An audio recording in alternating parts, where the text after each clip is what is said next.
नमस्कार माय YouTube family. तर म्हाडा मुंबई मंडळाने मुंबईतील 2640 घरांची सोडत जाहीर केली आणि त्याच्या जर किमती पाहिल्या तर म्हाडाची न परवडणारी घरे असं आपण म्हणू शकतो. कारण काही भागांमध्ये विविध आर्थिक उत्पन्न गटातील घरांच्या किमतीही खाजगी गृहप्रकल्पाप्रमाणेच चढाया असल्याने या उत्पन्न गटातील खरेदीदारांना ही घरे कशी परवडणार असा प्रश्न उपस्थित होत आहे.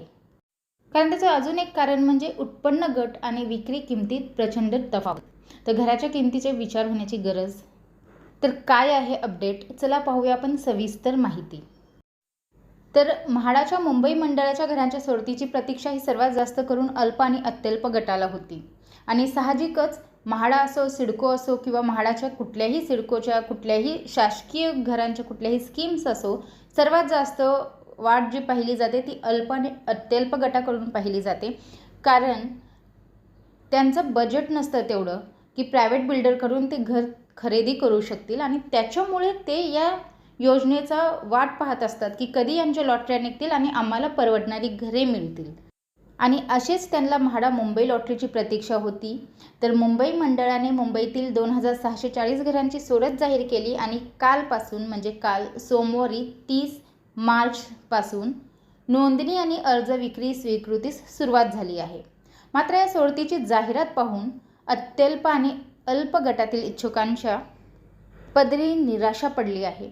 मुळात अत्यल्प गटासाठी सोडतीत केवळ 145 घरे असून यापैकी 85 घरांच्या किमती एकूण 50,28,836 रुपये अशी आहे. म्हणजे त्याच्यामध्ये जर स्टॅम्प ड्युटी रजिस्ट्रेशन वगैरे ॲड केलं तर ते 50 लाखाच्या पुढे जात आहेत.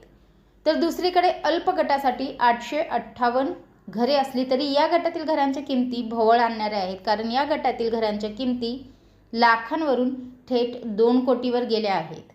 55,93,00,000ची काही घरे या गटातील असतानाच उर्वरित घरे ही 1.25 कोटीच्या वरील आहेत. म्हणजे असं नाही की यांच्यामध्ये लाखावर नाही आहेत. काही घरे आहेत ज्यांची किंमत 55,93,00,000 आहेत, परंतु काही घरे तर ही डायरेक्टली 1.25 कोटीच्या वर आहेत.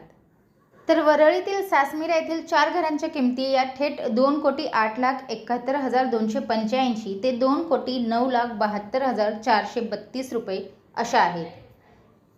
म्हाडाच्या सोडतीतील उत्पन्न मर्यादा आणि घरांची विक्री किंमत यात प्रचंड तफावत असल्याचे यातून दिसून येत असून या घरांसाठी गृहकर्ज उपलब्ध होणे अशक्य आहे. त्यामुळे ही घरे गरजूंऐवजी ज्यांच्याकडे पैसे आहेत त्यांच्याकडून खरेदी केली जाण्याची शक्यता व्यक्त होत आहे. तर ही महागडी घरे मागील सोडतीप्रमाणे रिक्त राहण्याचीही शक्यता आहे. मुंबईतील म्हाडाच्या घरांच्या सोडतीसाठी अत्यल्प गटासाठी 6 लाखांपर्यंत, अल्प गटासाठी 9 लाखापर्यंत, मध्यम गटासाठी 12 लाखापर्यंत, तर उच्च गटासाठी कमाल मर्यादा नाही. अत्यल्प आणि अल्प गटासाठी परवडणाऱ्या दरात अधिकाधिक घरे सोडतीद्वारे उपलब्ध करून देणे हे मुख्य उद्दिष्ट म्हाडाचे आहे. आणि त्यामुळे अत्यल्प आणि अल्प गटातील घरांची सोडतीद्वारे विक्री करताना कोणताही नफा म्हाडाकडून कमविला जात नाही. या गटाच्या घरांच्या किमती त्या गटातील अर्जदारांना परवडतील अशाच असणे त्यामुळे आवश्यक आहे. मात्र मागील काही वर्षापासून अत्यल्प आणि अल्प गटातील घरे परवडणारी नव्हे तर न परवडणारी ठरत आहेत. कारण घरांच्या किमतीत वर्षागणिक मोठी वाढ होत आहे. याआधीच म्हाडाच्या सोडतीत अत्यल्प गटासाठी अगदी 12 लाखापासून ते 25 लाखापर्यंतच्या अत्यल्प गटातील घरांच्या सोडतीत समावेश होता. तर अल्प गटातील घरे 25 ते 50 लाखांच्या आत वा त्यापेक्षा कमी अधिक किमतीची असायची. मात्र आता अल्प गटातील घरांच्या किमती भोवळ आणणाऱ्या आहेत. सोमवारी जाहीर झालेल्या 2640 घरांच्या सोडतीतील अत्यल्प आणि अल्प गटातील घरांच्या किमती गगनाला भिडल्या आहेत. चांदिवलीतील एकमेव घर जे 26,70,940 रुपयांचे आहे आणि हे सुद्धा खूप जुनं घर आहे, 1 RKचं आहे. तर उर्वरित घरे ही 32 लाख, 36 लाख, 38 लाखांची आहेत. मुळात या गटासाठी सर्वात कमी केवळ 145 घरे सोडतीत समाविष्ट आहेत. तर 145 पैकी 85 घरे ही विक्रोळी कन्नमवार नगर येथील असून या घरांच्या किमती चक्क 49,28,836 रुपये अशा आहेत. तर अत्यल्प गटातील घरे जी आहेत ती 55 लाख, 75 लाख, 85 लाखांपासून थेट 1,19,00,000, 1,43,40,00,000 आणि 2 कोटीच्या वर गेल्या आहेत. अत्यल्प आणि अल्प गटासाठीची उत्पन्न मर्यादा आणि सोडतीतील घरांच्या किमती यात प्रचंड तफावत आहे. महिना 25,000 ते 50,000 रुपये कौटुंबिक उत्पन्न असणाऱ्यांना बँकेकडून 50 लाखांच्या घरासाठी गृहकर्ज कसे मिळणार, हा प्रश्नसुद्धा आता उपस्थित होत आहे. तर महिना 50,000 ते 75,000 कौटुंबिक उत्पन्न असणाऱ्यांना सुद्धा 2 कोटीच्या घरांसाठी गृहकर्ज मिळणे अशक्यच मानले जात आहे. याविषयी बँकेच्या अधिकाऱ्यांशी संपर्क साधला असता त्यांनी 50 लाखापर्यंत उत्पन्न असलेल्यांना 30 लाखापर्यंतचेच गृहकर्ज उपलब्ध होऊ शकते, तर 50 ते 75,000 उत्पन्न असलेल्यांना 60 लाखापर्यंत गृहकर्ज उपलब्ध होऊ शकते, असेही त्यांनी सांगितले. तर उपलब्ध कर्जापेक्षा अधिक कर्ज हवे असल्यास विजेत्यांना गृहकर्जासाठी सहकर्जदार आवश्यक असेल, असेही अधिकाऱ्यांनी सांगितले. त्यामुळे सोडतीतील घरे गरजूंना परवडणारी नसल्याने ही घरे श्रीमंताकडूनच खरेदी केली जाण्याची शक्यता व्यक्त केली जात आहे. दरम्यान म्हाडाच्या सोडतीत 33.5 आणि 33.7 अंतर्गत उपलब्ध झालेल्या घरांचा समावेश अधिक आहे. याच योजनेतील घरांच्या किमती भरमसाठ असल्याने घरे महागडी झाल्याचे चित्र आहे. त्यामुळे आता या योजनेतील घरांच्या किमती कमी करण्याची मागणी इच्छुकांकडून अर्जदारांकडून होत आहे.